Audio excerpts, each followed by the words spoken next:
Right, today is the Monday, the 1st of March, and I've just completed my rehearsals with both Daryl, Libby and Tim, who are playing Rosencrantz and Guildenstern and the player. And then straight after that I was with all the tragedians. Tim's performance is good. It is the starting point. It is a great starting point for him. It'd be nice to have you. Halt!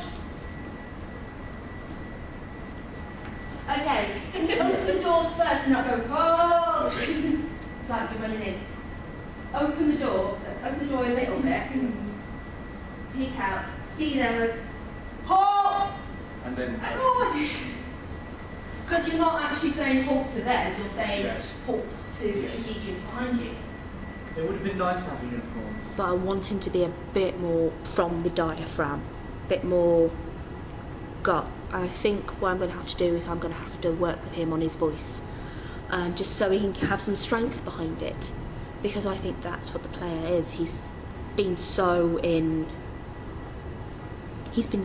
involved with acting most of his life that he can't stop. He just has to always be ha-ha, nah, yes.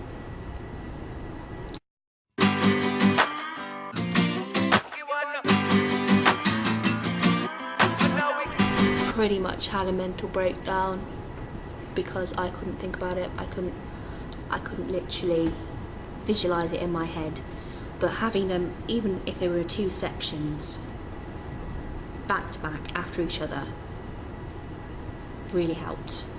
And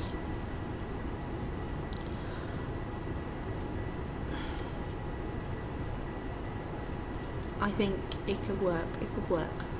I'm a bit more positive. I think the word is positive.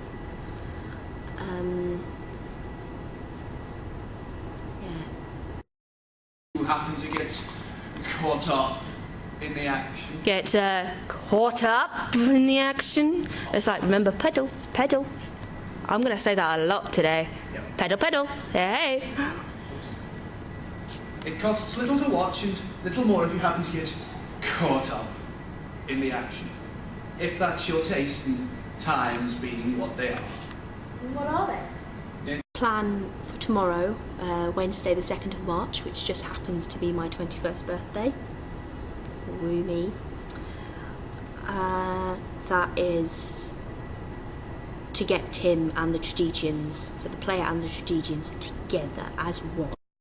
Is your pleasure. Gentlemen, disport yourselves.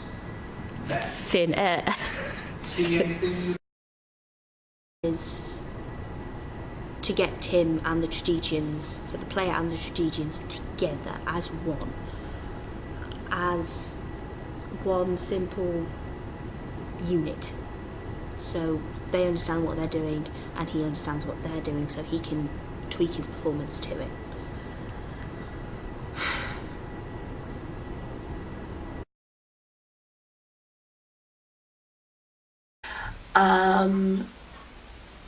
Friday was rehearsal with Daryl and Libby, and we did from the scene I Want to Go Home, after the first big court scene, all the way up until they first meet Hamlet.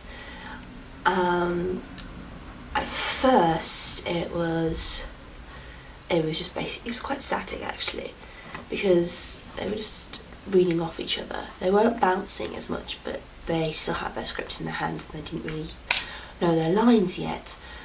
And then the second time, felt a bit better. They were bouncing a little bit more, but it was still quite static. So in order to kind of fix this, well, it just came out of pure stupidity and the suggestion that Tom did the day before, which is when you get something really monotonous, you do something really silly with it. And I said, do it as a ballet. And it ended up being absolutely fantastic. Well, not fantastic, but it was really funny, because there was Daryl going, oh, I want to go home, oh. just like really doing pirouettes and pliés, and it turned from ballet to operatic melodrama, no, to mime, then to operatic melodrama, then to just charades, really. Like, I want to go home. It's just strange like that. But weirdly enough, after that, the time that we did after that, after stopping laughing, it flowed a bit better. I don't know why, but it just did. It just made it better, because they'd had fun with the words, they'd had fun with what they were doing, and so also they bounced a bit more off each other, they made it a bit more clicky and fast. And what they did kind of, well, it made it seem like they did know each other a bit more. Wednesday the 2nd of March, which was my birthday, hence one of the reasons why I haven't actually been doing my video diary. I've been too busy doing stuff. Was the tragedians. Now, on the Friday, the 26th, I think it was, we had a rehearsal, and I was very concerned about it because it wasn't really coming together and it was very flat and I couldn't think of any ideas. Whereas on Wednesday the 2nd of March, it flowed a bit more. Now, I don't know whether it was because on Tuesday the 1st of March, that we had Darren, Libby and Tim, and we worked out what they were going to do during that scene. So we worked out where Darren and Libby roughly were going to go and where Tim roughly was going to be. So it made it easier to fit in what the tragedians were going to do. So, for example, the tragedians, at one point, they do clowning. So it's going to be a bit of a domino effect, where one hits the other, where Sam, who's our musician with the guitar, hits Harriet and she does a tumble and tumbles over. At the same time, beforehand, how there's a bit where the player says, we can do you a tumble if you wish, and both Harriet and Laura, I found out on the day, can do cartwheels, and Harriet is in cheerleading squad, so she can do quite a few acrobatic-y things, and they're going to do some tumbles and some flips and things to make it ta-da. And then we've got Ian, who's doing transvestite melodrama. There's this section where the tragedy sir, which is quite big.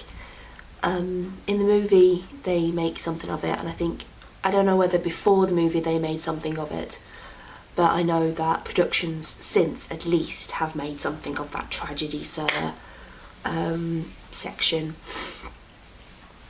So we've cut out deaths and disclosures because it sucks, really. We haven't cut out the words, but we haven't done the action, because it becomes a bit too dramatic, like going, oh, I'm dying.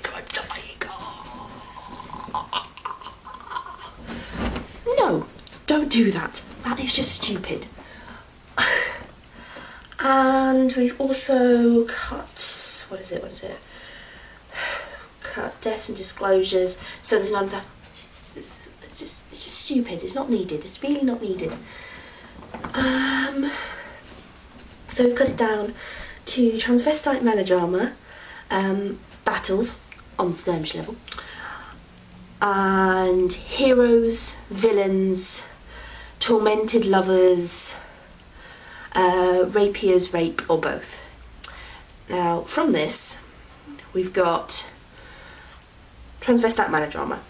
That's Ian, who's playing Alfred, who in the Elizabethan times, no women was allowed on stage, so they'd have a small boy to play all the women's parts.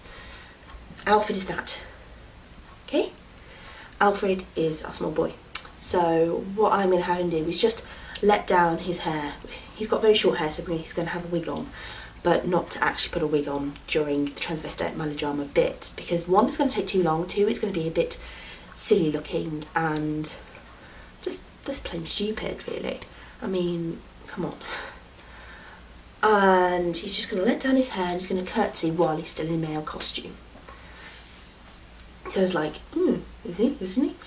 One of the problems that came up with that is that the other tragedians, who are all first years, they don't know the meaning of how to support a fellow actor. They don't know how to do it yet. They're very standing in a bus queue. They like to just stand there and this is our line and you go do your bit and we'll stay here and we'll wait for our turn, and it's not like that. I want an ensemble, so I need to get it so it comes together and every little bit just supports each other. I tried doing an exercise in where the diamond, in which when one person turns, the whole thing flips and then flips back as quickly as that. But when they tried to do it, it went, hello, okay, this is really confusing. I know, this is really, really confusing. I don't know what I'm doing. Am I supposed to be following now? Am I supposed to be following that? That is the first years. That is what I'm dealing with. And then we've got heroes, villains, in which James, lovely James, comes along and be's a hero, and there's Ian in his face, lovingly and holdingly contending his arm. And then we've got Trish, who in the Dumb Show will play our pill poisoner king, who steals Ian away, and then, yeah, and she's the villain. You can see the start of a story kind of coming out here. I could anyway. And then Tormented Lovers is just basically Ian being tormented, taken away from his man.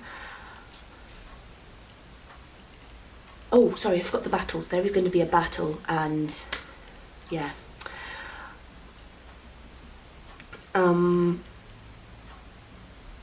Tormented Lovers, and then Ian gets raped.